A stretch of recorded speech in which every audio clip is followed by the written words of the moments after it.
आज की धार्मिक कथा हनुमान पुत्र मकरध्वज की कथा सुनते। पवन पुत्र हनुमान बाल ब्रह्मचारी थे, लेकिन मकरध्वज को उनका पुत्र कहा जाता है। यह कथा उसी मकरध्वज की है। वाल्मीकि रामायण के अनुसार लंका जलाते समय आग की तपिश के कारण हनुमान जी को बहुत पसीना आ रहा था। इसीलिए लंका दहन के बाद जब उन्होंने अपनी पूंछ में लगी आग को बुझाने के लिए समुद्र में छलांग लगाई तो उनके शरीर से पसीने की एक बड़ी सी बूंद समुद्र में गिर पड़ी। उस समय एक बड़ी मछली ने भोजन समझ वह बूंद निगल ली। उसके उदर में जाकर वह बूंद एक शरीर में बदल गई। एक दिन पाताल के असुरराज अहिरावण के सेवकों ने उस मछली को पकड़ लिया। जब वे उसका पेट चीर रहे थे तो उसमें से वानर की आकृति का एक मनुष्य निकला। वे उसे अहिरावण के पास ले गए। अहिरावण ने उसे पातालपुरी का रक्षक नियुक्त कर दिया। यही वानर हनुमान पुत्र मकरध्वज के नाम से प्रसिद्ध हुआ। जब राम रावण युद्ध हो रहा था तब रावण की आज्ञानुसार अहिरावण राम लक्ष्मण का अपहरण कर उन्हें पातालपुरी ले गया। उनके अपहरण से वानर सेना भयभीत व शोकाकुल हो गई। लेकिन विभीषण ने यह भेद हनुमान के समक्ष प्रकट कर दिया। तब राम लक्ष्मण की सहायता के लिए हनुमान जी पातालपुरी पहुँचे।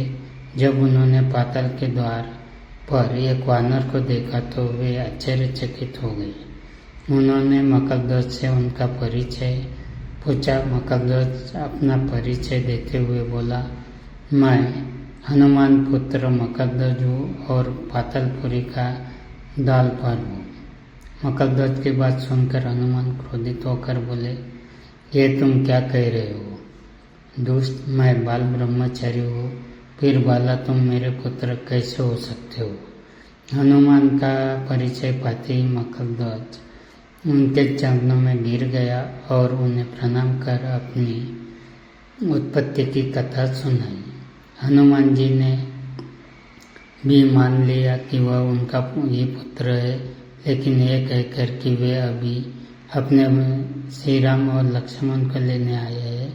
जैसे ही द्वार की ओर बढ़े वैसे ही मकरध्वज उनका मार्ग रोकते हुए बोला, पिताश्री, यह सत्य है कि मैं आपका पुत्र हूँ, लेकिन अभी मैं अपने स्वामी की सेवा में हूँ, इसीलिए आप अंदर नहीं जा सकते।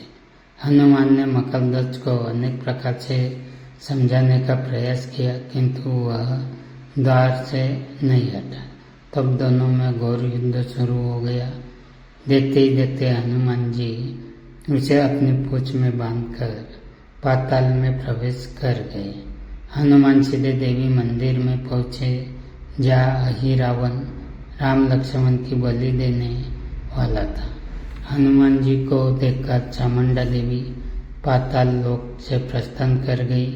तब हनुमान जी देवी रूप धारण करके वहाँ उपस्थापित हो गए। कुछ देर बाद अहिरावण वहाँ आया और पूजा अर्चना करके जैसे ही उसने राम लक्ष्मण की बलि देने के लिए तलवार उठाई, वैसे ही भयंकर गर्जन करते हुए हनुमान जी प्रकट हो गए और उसी तलवार से अहिरावण का वध कर दिया।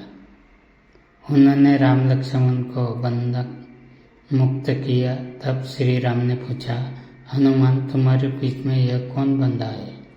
बिल्कुल तुम्हारे समान ही लग रहा है, इसे खोल दो। हनुमान ने मकरध्वज का परिचय देकर उसे बंधन मुक्त कर दिया। मकरध्वज ने श्री राम के समक्ष सिर झुका लिया। तब श्री राम ने मकरध्वज का राज्याभिषेक कर उसे पाताल का राजा घोषित कर दिया और कहा, भविष्य में वह अपने पिता के समान दूसरों की सेवा करे। यह सुनकर मकरध्वज ने तीनों को प्रणाम किया।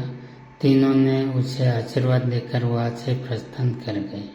इस प्रकार मकरध्वज हनुमान पुत्र कहलाए।